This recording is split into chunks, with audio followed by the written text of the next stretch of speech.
It's story time, and your students say, boo. They hate story time. It's boring. We don't want to do it. They're flopping on the ground. They're running the right way, screaming. It should actually be your favorite time of the day, and it should be their favorite time of the day too. But there's 10 things that you are doing wrong that are turning this amazing time into a time that they dread. And you dread too. You know you need to read to your students, but how can you make it a fun, engaging, productive time that everyone looks forward to? Today, you're going to get 10 tips on how to make story time amazing. Are you ready? Let's go. Hi, my name is Angie, and I was in the classroom for 25 years, so I have read a lot of books to a lot of students, and I've made some mistakes along the way, and I've course corrected, and I'm here to share with you 10 things that you are probably doing, at least I did, while reading to your students, and how to flip it around and make it okay. They are going to love reading time, and reading time was really my favorite time, my read aloud time. I loved it. In fact, when I didn't want to do something in my classroom, I would just say, let's read a story. And they would be like, yay, let's read a story. Okay. It was kind of my down time that I loved with my students. So the first thing that you are probably doing wrong with your students is you're picking the wrong book. You have to find the right picture book that suits your students. Back in the day, sometimes I would read to them like a longer, older picture book. And pretty soon, at like 3 minutes into it, they were flopping on the ground, finding ways to get to the bathroom. They need a drink of water. I think I need a Band-Aid. I'm pretty sure my shoe is broke. I have a headache. I think my mom wants me to call her. All the excuses. When you see that starting in your students, that behavior, you know you have probably chosen the wrong book. You need to find books that are funny, that are short, that have vocabulary that they understand, or at least vocabulary that if you explain it, they'll understand, and then you can move on with the story. So pick good picture books. And if you're wondering, well, what picture books would that be? There is a video. Let's go right over here, right here, that I go over 10 books for the beginning of the year, but really anytime, that you can read your students that will be amazing choices for your students. Tried and true books that I've used in my classroom. The second thing you are probably doing wrong in your classroom has to do with your face. You are probably not using facial expressions. When you're reading, if it's a sad part of the story, you have to be sad, right? If it's an exciting part of the story, your face has to reflect that. If you're anxious, you're like, make your face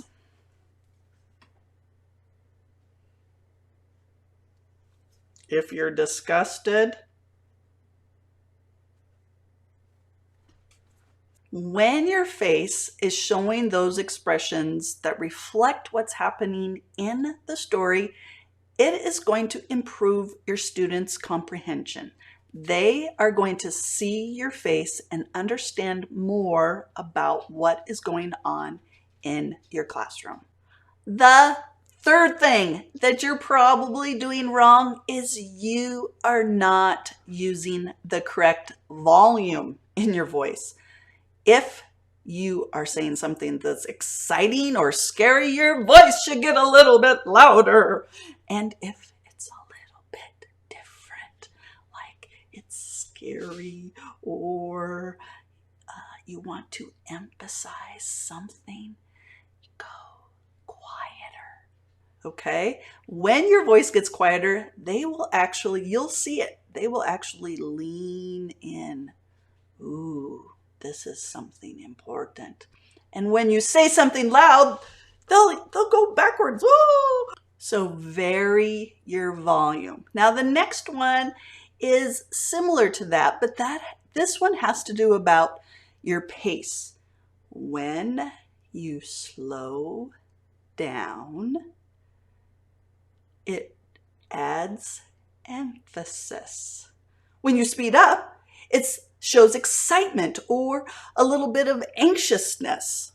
It also helps your student understand, comprehend what is going on in the story. That's one of the things that story time really teaches kids, is how to comprehend the story. They are listening, they are seeing some pictures, but you are modeling the comprehension for them. And if they're understanding what's going on in the story, and the story is a good story, they are going to love it. And you're going to love it too. So vary the pace of your voice. The fifth thing that you're probably doing wrong is your voice inflection. Now, the voice inflection has a lot to do with if you're doing like character voices and all that, but it also could be when you're just doing the narrative. If something is really exciting, your voice might increase in pitch. If something is very sad, your voice might get lower. All right, so varying the inflection is again going to help with the comprehension. All right, so vary your inflection, vary your speed, vary your volume, take care of your face, pick a good book. What's the next thing you're probably doing wrong? This is one that I really had to learn from trial and error, and that is you're showing them the pictures too soon. So if you have your book, here's, by the way, the book that I wrote and my daughter helped me to illustrate a few years ago. If you are reading the book, this has a lot to do with counting and math and things like that, but you are reading the book and you're not showing them the pictures, guess what is happening? They are getting the pictures in their mind, and you are allowing them to form that visual. As soon as you show them the picture, you have taken away that process. You're giving them the picture. Don't show them the picture yet. Read the book. La la la la la la la la la la la la la la, and then you show them the picture. Okay? It helps again with comprehension, but what it helps mostly with is when they become more advanced readers, their proficiency in forming that picture in their head is not only going to help them with their comprehension, but it is going to make them love reading. And that is what we want. So don't show them the pictures too soon. Let them have practice forming that picture in their head and then show them the picture. Plus, it gives you time to read the story and then you can show them the picture. The seventh thing that you're probably doing wrong, and I see this with people who are kind of unsure about their skills as a storyteller and as a read aloud person, is you don't allow them to participate. And what do I mean by that? When your students are participating in the story time, you might pick some things for them to do on each page. Like when I used to read Mercer Mayer books to my own children, there was a little spider on most pages so that they were like, oh, there's a spider, there's a spider, there's a spider. With like Robert Munch books, he always has a catchphrase or something that is repeated over and over and over in the story, and it's very predictable text. So you might say something and then they finish the sentence with you, and they get to participate. And anytime they can be involved with the story problem, with the story process, they're going to be engaged. Plus, it helps them to pay attention, and they, again, are forming their own comprehension. All right? That's what we want. The 8th thing that you're probably doing wrong, and again, this one happens with people who aren't very confident with their skills, is you're not allowing them to move. You're thinking, well, we're reading a story. Aren't they just supposed to be listening? No! If you are teaching the younger kids, if you can get them to move, that is like the sprinkle on the ice cream. If they're moving, they're showing that they're listening, they're showing that they are engaged. It is great. So if you can put some hand claps with certain words, or if there's a character in there, every time the character speaks, if it's an elephant, you could say, "Mah, mah, mah, mah." Okay, and they can do the actions. Every time they hear the elephant in this story, they go like this. All right, so find a way to put actions and movement into the story that they can participate in. They're listening, they're moving, they're engaged. They're going to love story time. And it's just so cute to see them moving. All right. The third mistake you're probably using is you're probably not using character voices when you talk.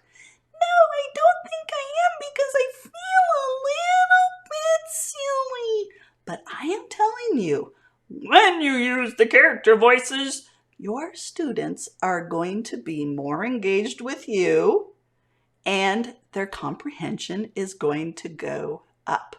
And I will just say that during free time in my kindergarten and first grade classrooms, when the students would play school, they would always play story time. And they would use character voices when they were teaching their students and things like that. It's a hoot. And when you see your students doing what you do in the classroom, you know it's a winner. You know it's sticking with them. So use your character voices. They will love it. It's not silly. Even if you give a little tiny bit of a little voice, just start there, all right? And your 10th mistake that you are probably making has to do with sound effects. Bam, wham, slam, eek, crash, screech. All right? If something is happening in your story that a sound effect or even the word crash or bang or eek or creak would help with the story, use some sound effects. And even better yet, use the same sound effect over and over and over in the story, and your students can go ahead and help you with the sound effect. You can have a sound effect with a movement in the story that every time you say a word, they give the sound effect and they give the movement.